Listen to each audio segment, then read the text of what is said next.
Hi guys! Ito po yung ulam namin ngayon, litson kawali. At mayroon ding eggs na pagkasarap niya guys. Nako, ito talaga yung tamang putok-batok guys. Kung may sakit tayo sa puso, wag na natin tong kainin. Pero okay na yung paminsan-minsan, may gamot naman. At ito naman, hindi mawawala po yung ating sabaw para naman masarap ang kainan. So, may kangkong po siya.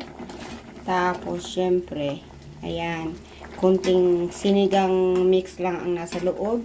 Ayan, solved na po ang ating dinner. Ayan, may isda pa siya guys. So, yan po, sinigang ang aming ulam ngayon.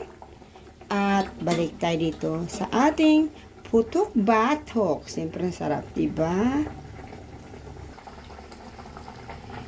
So, guys, narito na naman po tayo sa ating kusina. At ang sarap ng ating hapunan ngayon. So, guys, pakita ko lang sa inyo. At kain po tayo. Ah, pinakita ko na pala. Sorry, ha. Sige, guys. Samahan nyo kami sa aming masarap na dinner.